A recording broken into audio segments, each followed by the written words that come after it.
Hello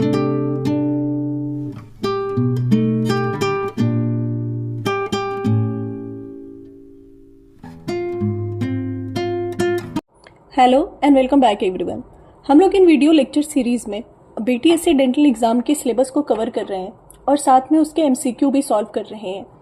हमारा जो lecture होता है वो एमसीक्यू ओरिएंटेड बुलेट पॉइंट्स के फॉर्म में होता है। हमारा पूरा का पूरा फोकस इस पे होता है कि लेक्चर्स में उन सारे पॉइंट को इंक्लूड किया जाए जिससे एमसीक्यू आ सकता है किसी भी फॉर्म में क्वेश्चन बन के, और फिर उसी सेम टॉपिक के हम लोग एमसीक्यू को कवर करते हैं विद एक्सप्लेनेशन। हम लोग कमीशन ने जो सिलेबस दिया है उन सारे सिलेबस के टॉपिक्स जो दिए हुए उन सारे टॉपिक्स को कवर कर रहे हैं और उन्हीं सारे टॉपिक्स का हम लोग एमसीक्यू भी कर रहे हैं। ये लेक्चर 2 है डेंटल अमलगम का। फर्स्ट लेक्चर में हमने डेंटल अमलगम काफ़ी कुछ कवर कर लिया था। थोड़े से टॉपिक्स बचे थे जो मुझे इंपॉर्टेंट लगे डेंटल अमलगम में, उसको आज हम लोग कवर करेंगे और साथ के साथ हम लोग एमसीक्यू भी आज विद एक्सप्लेनेशन इसी लेक्चर में कंप्लीट कर लेंगे। After the BTSC dental exam के बाद जो हमारे इस चैनल पे जो वीडियो लेक्चर्स होंगे वो फर्स्ट टू फाइनल ईयर के सारे टॉपिक्स के डिटेल्ड एक्सप्लेनेशंस के साथ होंगे, एमसीक्यू ओरिएंटेड नहीं होंगे। लॉन्ग आंसर फॉर्म के लिए हम लोग डिटेल्ड एक्सप्लेनेशन हर एक छोटे से पॉइंट को डिटेल में करके और समझने की कोशिश करके उस टॉपिक्स को क्लियर करने के लिए उन टॉपिक्स को क्लियर करने के लिए लेक्चर्स लेंगे और आपके सारे टॉपिक्स को क्लियर कराया जाएगा और साथ में लॉन्ग आंसर की भी प्रैक्टिस होगी सो डैट आपके सेमेस्टर्स और फाइनल्स एग्जाम्स हर ईयर के इजी हो। तो शुरू करते हैं आज का लेक्चर 2 ऑफ डेंटल अमलगम। और डेंटल अमलगम में जहाँ तक मैंने कर दिया था वो था कि हम लोग मैंडिबल फर्स्ट प्रीमोलर में क्या प्रिकॉशन लेते हैं और क्यों लेते हैं कैविटी प्रिपरेशन के टाइम। जो इम्पॉर्टेंट चीज़ मैंने नहीं बताई थी वो था मिक्सिंग ऑफ अमलगम में हम लोग कितने रेशियो में एलॉय लेते हैं और कितने रेशियो में मरकरी लेते हैं और उस टेक्निक को क्या कहते हैं। ये इम्पॉर्टेंट हो सकता है। मरकरी एलॉय रेशियो जो होती है mercury is to amalgam alloy की वो 1:1 होती है और इसको एमीज टेक्निक बोलते हैं या नो एक्सक्वीज क्लॉथ टेक्निक बोलते हैं। मरकरी और एलॉय की रेशियो कितनी होगी डेंटल अमलगम में 1:1 होती है और इसको हम लोग एमीज टेक्निक बोलते हैं या फिर नो एक्सक्वीज क्लॉथ टेक्निक बोलते हैं। ऐसा क्यों होगा 1:1 क्यों रखेंगे? क्योंकि अगर मरकरी कंटेंट ज्यादा हो जाएगा तो हमारा जो डेंटल अमलगम मिक्स होगा वो वीक होगा और अगर मरकरी की कंस्टिट्यूएंट मरकरी कम हो जाएगा तो क्योंकि मरकरी हमारा लिक्विड फॉर्म में होता है और एलॉय पाउडर फॉर्म में होते हैं तो अच्छे से मिक्स होता है। तो अगर मरकरी कम होगी तो हमारा जो मटेरियल होगा सीमेंट होगा वो अच्छे से मिक्स नहीं होगा और वो ड्राई सा होगा।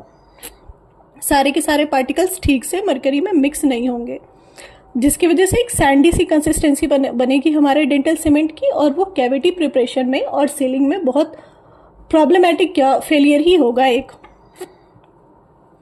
और जब हम लोग फाइनल रेस्टोरेशन के बाद ना जितनी कम हमारे रेस्टोरेशन में फाइनल रेस्टोरेशन में जितनी कम मरकरी होगी उतना ज़्यादा रेस्टोरेशन का स्ट्रेंथ और कोरोजन रेजिस्टेंस बढ़ेगा। Less the mercury remain in final restoration better will be the strength and corrosion resistance of the dental cement. अब हम लोग मरकरी कैसी लेते हैं अपने डेंटल अमलगम में? तो मरकरी जो होगी ना, क्योंकि mercury 50% of dental amalgam by mass form करती है और जो केमिकल प्रॉपर्टीज होती है मरकरी की वो इसको अमलगम एलॉय पार्टिकल्स के साथ रिएक्ट और बाइंड करने के लिए अलाउ करती है। मरकरी इजीली एलॉय पार्टिकल्स के साथ रिएक्ट और बाइंड करता है, हम लोग इसलिए मरकरी यूज करते हैं। 50% बाय मास होता है हमारे डेंटल अमलगम में मरकरी। ओके, और किस टाइप की मरकरी होती है हमारी, ये एक इम्पॉर्टेंट हो सकता है। Triple distilled pure mercury having bright mirror like surface should be used. तो हम जो मरकरी यूज करेंगे वो अमलगम में डेंटल अमलगम में वो कैसा होगा, ट्रिपल डिस्टिल्ड होना चाहिए, प्योर मरकरी होनी चाहिए और इसकी जो सरफेस होगा ना वो मिरर जैसा ब्राइट होना चाहिए। तो triple distilled pure mercury having bright mirror like surface should be used.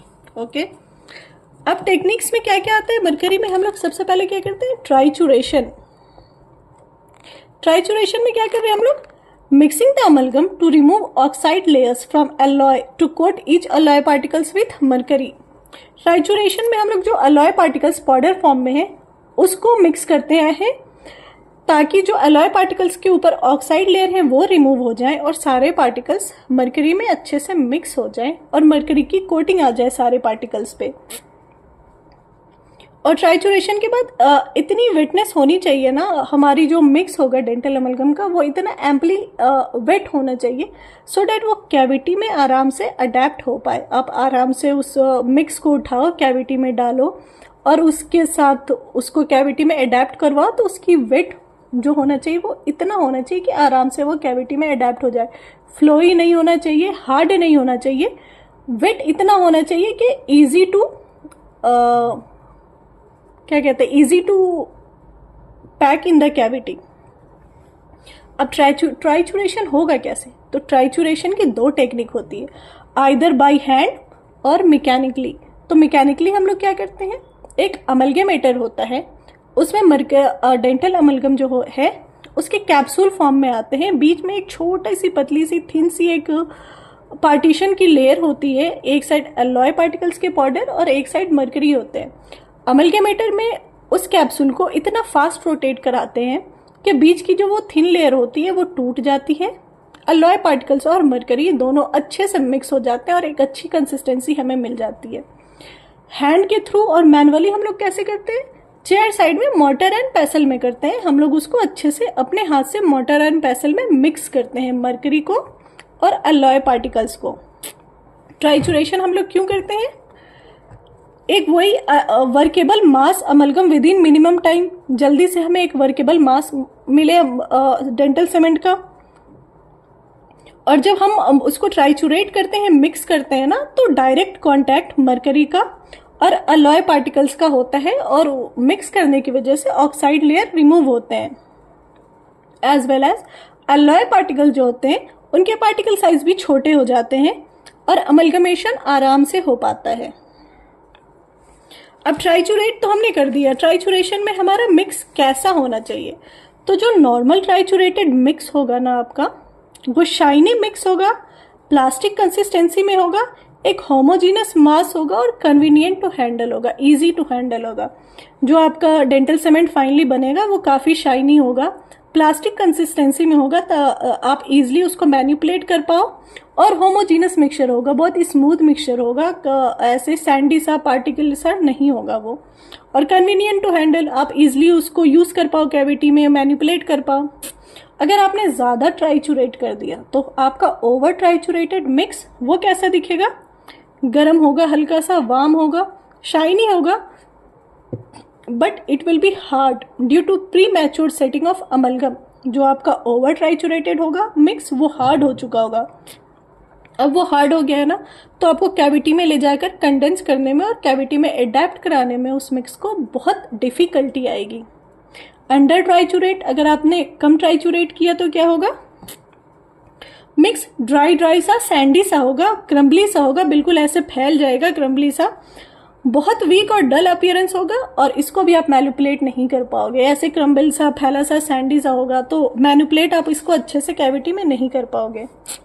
हो गया ये ट्राइचुरेशन। ट्राइचुरेशन के बाद आता है mewling.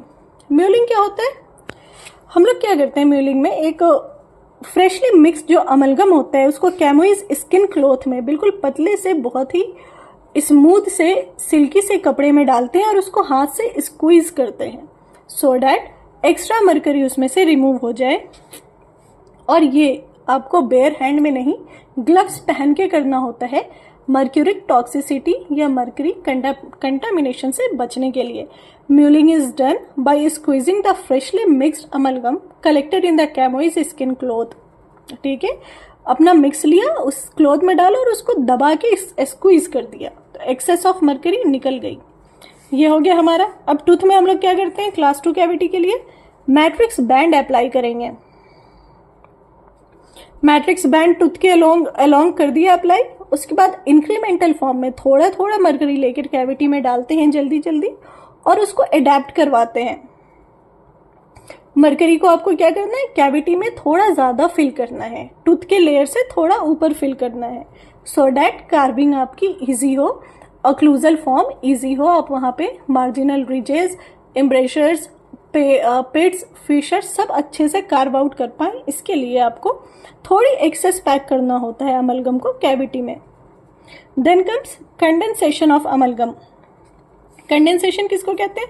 The process of compaction of amalgam into prepared cavity until dense mass of amalgam is formed. Prepared cavity में amalgam को जो हम लोग फिल करते हैं उसको हम लोग कंडेंसेशन ऑफ अमलगम कहते हैं।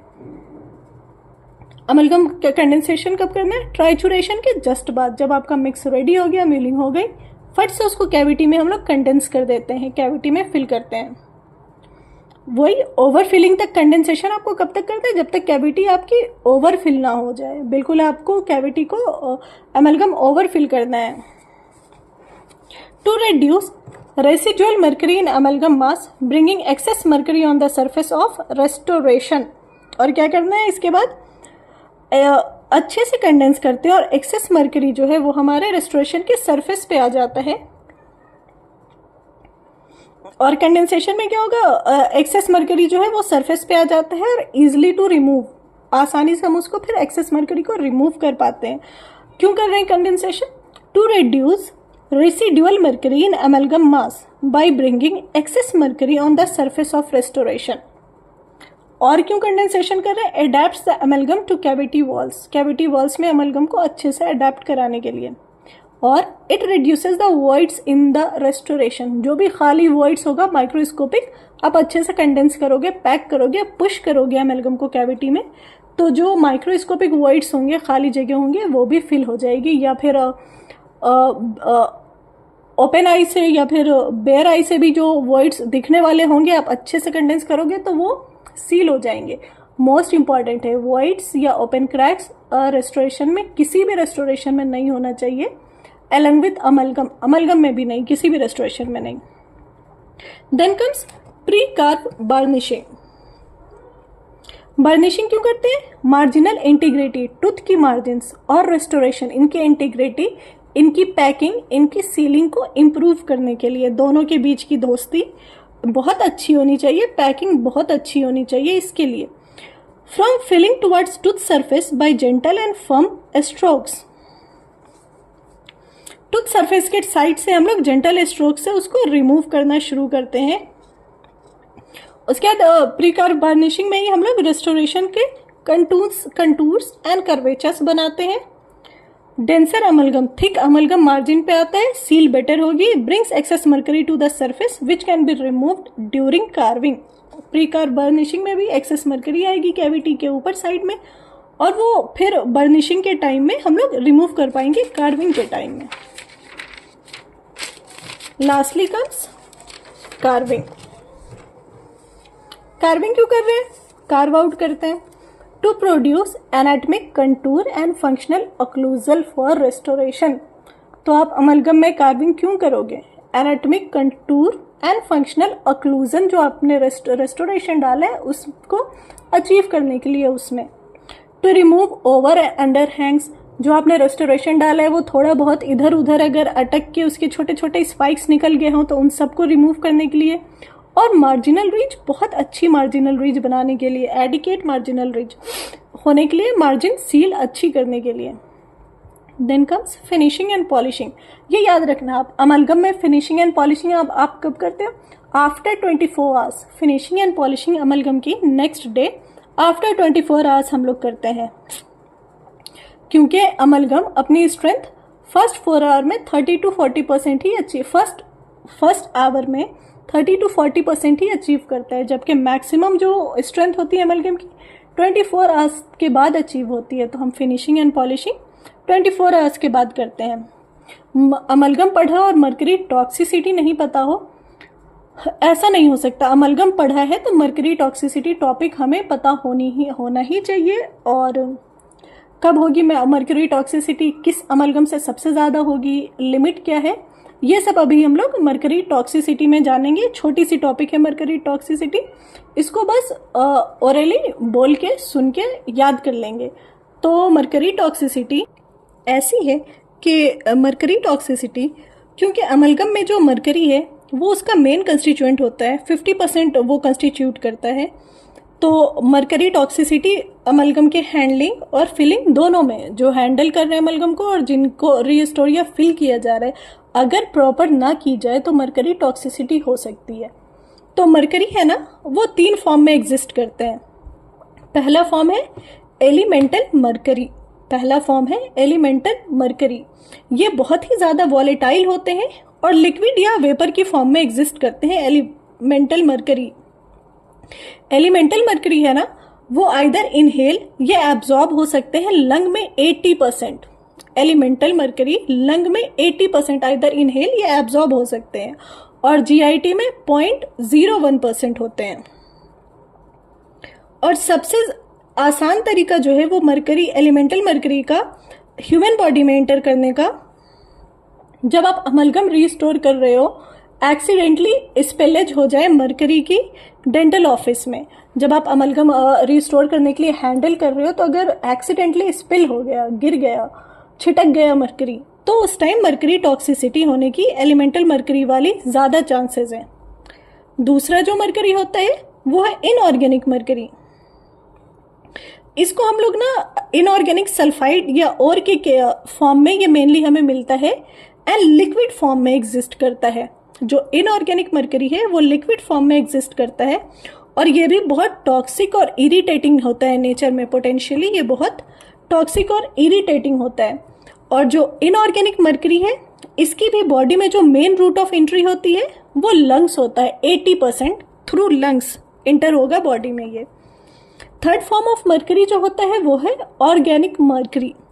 ऑर्गेनिक मरकरी जो है वो मिथाइल मरकरी के फॉर्म में मेनली एग्जिस्ट करता है और इसकी जो मेन रूट ऑफ एंट्री और एब्जॉर्प्शन होती है वो जीआईटी होती है, गैस्ट्रो इंटेस्टाइनल ट्रैक्ट होती है। 95 to 98%, ये आप याद रख सकते हो, ये एक इंपॉर्टेंट क्वेश्चन है। ऑर्गेनिक मरकरी मिथाइल मरकरी के फॉर्म में एग्जिस्ट करता है और इसकी जो मेन रूट ऑफ एंट्री होती है वो जीआईटी होती है, गैस्ट्रो इंटेस्टाइनल ट्रैक्ट होती है। और कितनी? 95 to 98%, 95 to 98% एब्जॉर्ब होता है ये ऑर्गेनिक मरकरी। ये हो गया 3 फॉर्म ऑफ मरकरी और इनकी टॉक्सिसिटी। अब जो डेंटल ऑफिस में है, डेंटल ऑफिस है, इसमें मरकरी का एक्सपोजर किस किस केस में हो सकता है? अगर आप रॉ फॉर्म में मरकरी रख रहे हो डेंटल ऑफिस में, मिक्स किया हो आपने, लेकिन अनसेट अमलगम और ट्राइचुरेशन के टाइम में, इंसर्शन के टाइम में और इंट्रा ओरल हार्डनिंग के टाइम में अमलगम अनसेट हो, तो मरकरी अपने लिक्विड फॉर्म में रहेगा। जब आप अमलगम को, डेंटल अमलगम को स्क्रैप कर रहे हो कैविटी में से, तो मरकरी जो है, अगर जो उसके एलॉय पार्टिकल्स थे उसमें कंज्यूम नहीं हुआ है, इनसफिशिएंटली कंज्यूम हुआ है और मरकरी रेस्टोरेशन में ज़्यादा है, उस टाइम में मरकरी टॉक्सिसिटी हो सकती है। और ओल्ड रेस्टोरेशन के केस में, ओल्ड मरकरी डेंटल अमलगम का जब आप रेस्टोरेशन रिमूव कर रहे हो तो ये हो सकता है। तो आप रिड्यूस कैसे करोगे मरकरी टॉक्सिसिटी को डेंटल ऑफिस में या मरकरी के एक्सपोजर को डेंटल ऑफिस में? ऑफिस की डिज़ाइनिंग अच्छी करके, प्रॉपर वेंटिलेशन होना चाहिए, जो फ्लोर है वो क्लॉथ का नहीं होना चाहिए, कारपेट का नहीं होना चाहिए, जो कवरिंग होगी फ्लोर की। मरकरी आपको स्टोर करना है, एयर टाइट कंटेनर में स्टोर करना है, वेंटिलेशन जहाँ पे हो वहाँ पे स्टोर करना है मरकरी को, सो डैट उसका अगर वेपर रिलीज भी हो रहा है तो प्रॉपर ये वो वेंट आउट हो रहा है, वेंटिलेशन के थ्रू बाहर जा रहा है। और उसके बाद जब आप ट्राइचुरेट कर रहे हो अमलगम को, ट्राइचुरेशन जब हो रहा हो तो आप कोशिश करो कि अमलगेमेटर में ही आप प्री कैप्सुलेटेड आपका डेंटल अमलगम एलॉय हो और वो अमलगेमेटर में ट्राइचुरेट कर रहे हो आप। Manual mixing and spilling, manual mix करने में स्पिल होने के चांसेस ज़्यादा हैं, तो मैनुअल मिक्स ही अवॉइड करें हम लोग। जब अमलगेमेटर में वाइब्रेशंस बहुत ज़्यादा हाई होती है ना, तो एरोसेल्स निकलते हैं लिक्विड ड्रॉपलेट्स के, और ये अमलगेमेटर में ना 6 से 12 फीट की दूरी तक फैल सकते हैं। तो आपको अमलगेमेटर को कवर करके रखना चाहिए।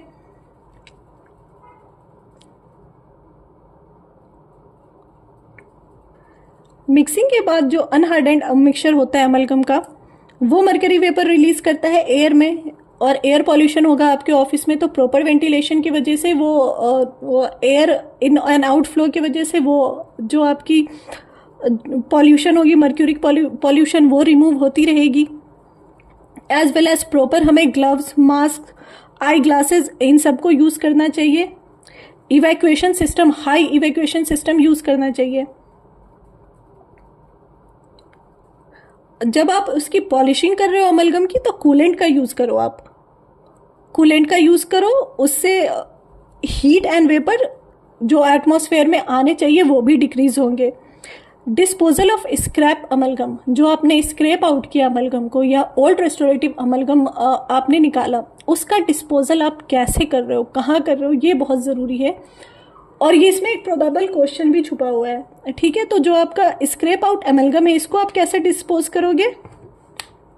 इंसर्शन या कंडीशन के टाइम में, या फिर ओल्ड रेस्टोरेशन जब आपने निकाला हो, तो जो अमलगम स्क्रैप आउट हो रहा है या फिर कट आउट हो रहा है ना, उसको आप केयरफुली कलेक्ट और स्टोर करो वाटर में, ग्लिसरीन में, या फिर स्पेंट एक्सरे फिक्सर सॉल्यूशन में, एक टाइटली कैप जार में। किस में आपको कंटेन करना है? वाटर में, ग्लिसरीन में, या फिर स्पेंट एक्सरे फिक्सर सॉल्यूशन में।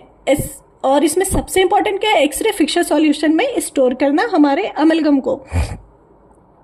क्योंकि क्या होता है, जो स्पेंट एक्सरे फिक्सर होता है ना, उसको हम लोग ज़्यादा प्रीफर करते हैं अमलगम में स्टोर करने के लिए, क्योंकि इसमें सिल्वर और सल्फाइड आयन दोनों होते हैं।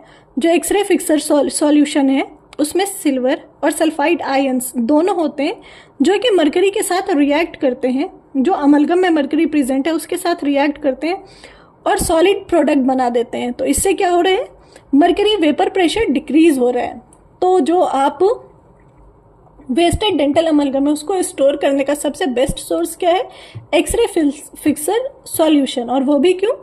क्योंकि इसमें सिल्वर और सल्फाइड आयन होते हैं जो फ्री मरकरी के साथ कंबाइंड करके एक सॉलिड सब्सटेंस बनाते हैं और मरकरी वेपर प्रेशर डिक्रीज होता है। और इसको डिस्पोज करने का सबसे सही तरीका क्या है? एक टाइटली क्लोज्ड प्लास्टिक कंटेनर या प्लास्टिक बैग में इसको डिस्क्लोज करते हैं हम लोग, डिस्पोज करते हैं हम लोग टाइटली प्लास्टिक कंटेनर या प्लास्टिक बैग में। जब आप ओल्ड रिस्टोर्ड अमलगम को रिमूव करोगे ना, तो rubber dam and high volume evacuator का यूज़ बहुत ज़रूरी है। Rubber dam and evacuation system का यूज़ बहुत ज़रूरी है। वाटर कूलेंट भी साथ में यूज़ करना बहुत ज़रूरी है। ये हो गया। क्वेश्चन इज एक्सेप्टेड लिमिट कितनी है? Threshold limit exposure to mercury vapour. Mercury vapour से के एक्सपोजर की जो थ्रेशोल्ड लिमिट है हमारे लिए, वो कितनी है? 40 आवर वर्क पर वीक में 50 म्यूग्राम पर मीटर क्यूब है। क्या है जो हमारी थ्रेशोल्ड लिमिट है एक्सपोजर टू मरकरी की? एक्सपोजर टू मरकरी की जो थ्रेशोल्ड लिमिट है वो है 50 म्यूग्राम पर मीटर क्यूब। और कितने? 40 आवर्स वर्क पर वीक। इसके लिए हाँ, अब क्या करना है हमें?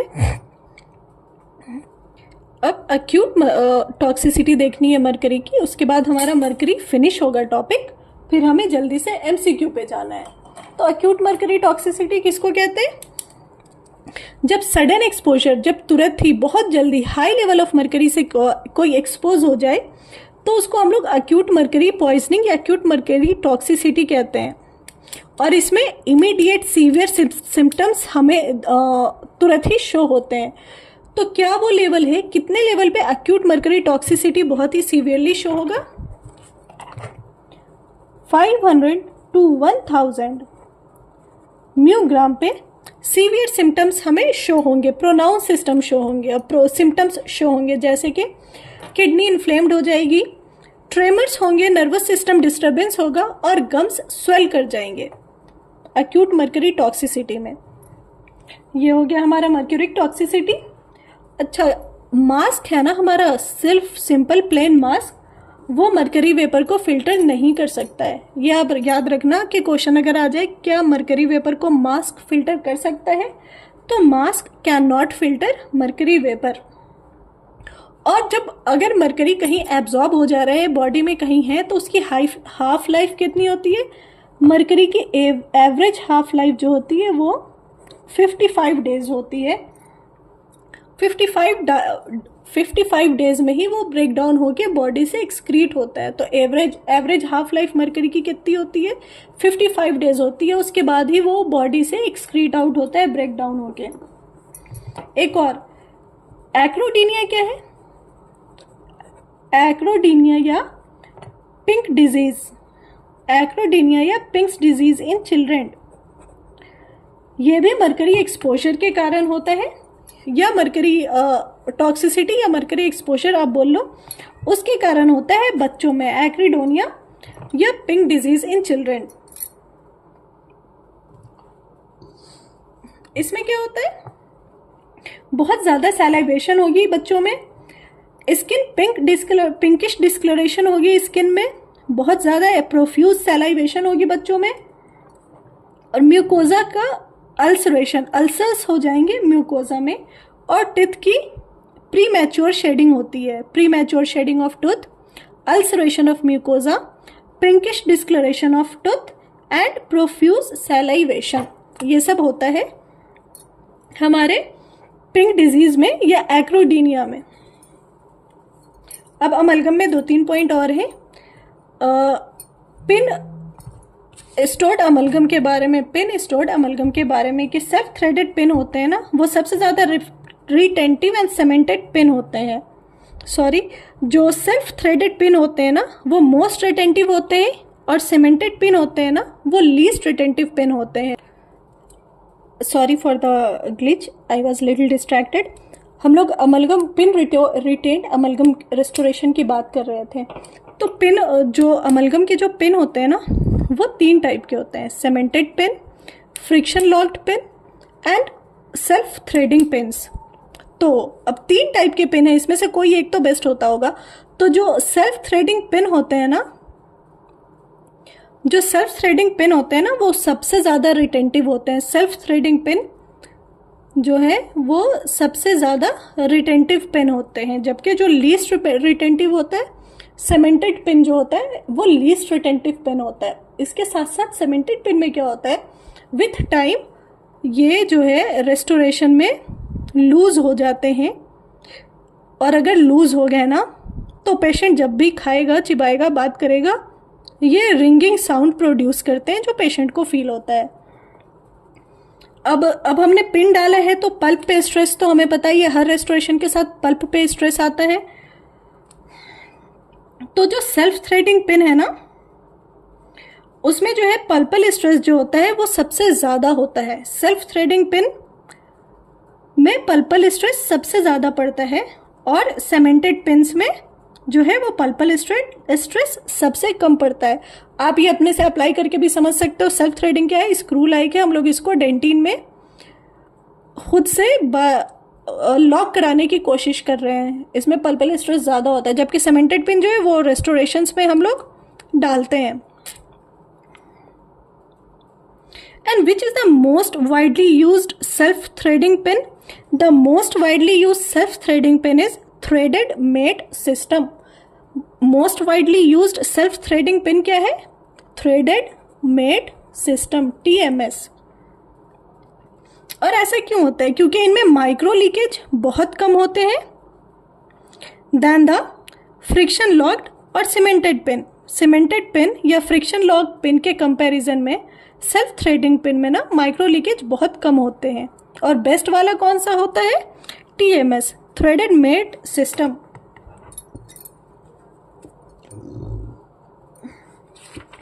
हो गया यहाँ तक हमारा अमलगम। अब हमने अमलगम में अभी तक सब कुछ देख लिया है। कैविटी प्रिपरेशन भी हमने अमलगम की देख ली है सारी। कैविटी प्रिपरेशन में एक चीज़ मैं बताना, हाँ, अमलगम किस किस कैविटी में हम लोग अमलगम रीस्टोर कर सकते हैं और कहाँ कॉन्ट्रा इंडिकेटेड होगा अमलगम। ठीक है, क्वेश्चन आ सकता है कि आप कौन कौन सी कैविटी में अमलगम रेस्टोरेशन करोगे और किस क्लास की कैविटी में अमलगम रेस्टोरेशन नहीं करोगे। तो अगर हमें जीवी ब्लैक्स क्लासिफिकेशन ऑफ रेस्टोरेशन याद हो तो उसके थ्रू हम लोग तुरंत समझ सकते हैं कि अमलगम हम लोग कौन सी क्लास ऑफ कैविटी में नहीं डालेंगे और किस क्लास ऑफ कैविटी में हम लोग अमलगम की फिलिंग करेंगे। तो क्या क्लास 1 कैविटी में अमलगम, सबसे पहले अमलगम का डिसएडवांटेज क्या है? एस्थेटिक्स। अमलगम का डिसएडवांटेज है एस्थेटिक्स, और अमलगम का डिसएडवांटेज है कि ये एस्थेटिकली फिट नहीं है। स्ट्रेंथ वाइज फिट है बट एस्थेटिकली फिट नहीं है। और हमें एस्थेटिक सबसे ज़्यादा कहाँ चाहिए होता है? एंटीरियर में। तो एंटीरियर टिथ में अमलगम रेस्टोरेशन नहीं करेंगे, और ऐसा केस कहाँ होता है? क्लास 4 कैविटी में एंटीरियर टिथ। तो हम लोग क्लास 4 में कॉन्ट्रा इंडिकेट करेंगे अमलगम के रेस्टोरेशन को। अमलगम रेस्टोरेशन कॉन्ट्रा इंडिकेटेड कहाँ है? क्लास 4 कैविटी में। 1, 2, 3 एंड 5 में अमलगम रेस्टोरेशन हम लोग करते हैं। क्लास 3 कैविटी में अमलगम रेस्टोरेशन हम लोग कहाँ करते हैं?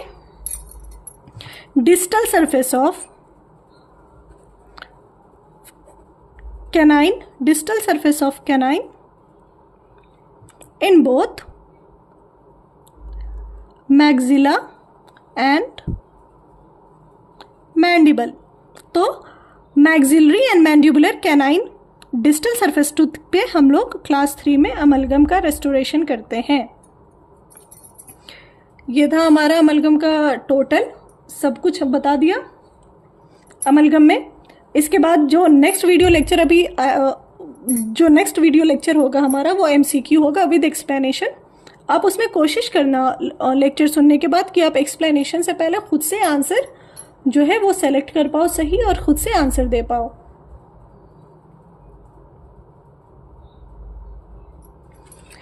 ठीक है, तो अभी हम लोग MCQ करते हैं अमलगम का नेक्स्ट लेक्चर में, जो लेक्चर 3 होगा अमलगम का। आप 1 और 2 अगर अमलगम अच्छे से सुन रहे हो ना, तो आप देखना आप सारे MCQ बहुत जल्दी और मतलब विद इन सेकेंड आप सॉल्व कर पाओगे सारे MCQ। मेरे एक्सप्लेनेशन की ज़रूरत नहीं पड़ेगी आपको उसमें। और जैसा कि मैंने ये बताया कि हम लोग सारे BTSC डेंटल एग्ज़ाम का जो कमीशन ने सिलेबस दिया है, कमीशन के सिलेबस में जो जो टॉपिक है उन सारे टॉपिक्स को हम लोग MCQ ओरिएंटेड सॉल्व कर रहे हैं। हम लोग डिटेल्ड में नहीं जा रहे हैं, बहुत बेसिक्स से लेकर बेसिक से लेकर एडवांस तक हम लोग एक ही टॉपिक को पूरा नहीं देख रहे हैं, इलेबोरेटेड फॉर्म भी नहीं देख रहे हैं। हम लोग ये मान के चल रहे हैं कि हमें बेसिक्स बहुत अच्छे से पता है इसका। MCQ ओरिएंटेड एकदम बुलेट पॉइंट टाइप हम लोग लेक्चर को देख रहे हैं। लेकिन जब डेंटल एग्ज़ाम हो जाएगा मई में, उसके बाद इसी चैनल पे इन्हीं लेक्चर्स की सीरीज़ में हम लोग first year to final year के सारे लेक्चर्स डिटेल्ड इलेबोरेटेड फॉर्म में बेसिक्स से लेकर लॉन्ग फॉर्म आंसर तक उसको देखेंगे। हम सारे टॉपिक्स जो भी इम्पॉर्टेंट होंगे क्लिनिकल पॉइंट ऑफ व्यू से और एग्जाम पॉइंट ऑफ व्यू से सारे टॉपिक्स देखेंगे हम लोग, उसको अच्छे से डिटेल्ड में एक्सप्लेन करेंगे और उससे रिलेटेड लॉन्ग फॉर्म क्वेश्चन क्या बनते हैं वो भी देखेंगे और उसको भी सुपरफिशियली पॉइंट वाइज सॉल्व करने की कोशिश करेंगे। तब तक अब हम लोग नेक्स्ट टॉपिक GIC करने वाले हैं। अमलगम के बाद MCQ होगा अमलगम को और GIC का लेक्चर अपलोड होगा। उसके बाद कंपोजिट होगा और हमारा रैप अप हो जाएगा एंडो एंड ऑपरेटिव डेंटिस्ट्री। उसके बाद हम लोग पेरियो पे जंप करेंगे और पेरियो बहुत जल्दी फिनिश करेंगे। तो ठीक है, all the best for your preparation and exam. आप MCQ सॉल्व करने की कोशिश करना, तब तक MCQ अपलोड होगा। अभी आप MCQ खुद से ट्राई करना, कोशिश करना, खुद से ट्राई करना बहुत ज़रूरी है। तुरंत आंसर क्लिक होना है क्योंकि एग्ज़ाम आपका बस 2 घंटे का है, 100 क्वेश्चन है, तो आपको ऑन द स्पॉट फटफट आंसर क्लिक होने चाहिए MCQ के। ओके देन, MCQ पे मिलते हैं।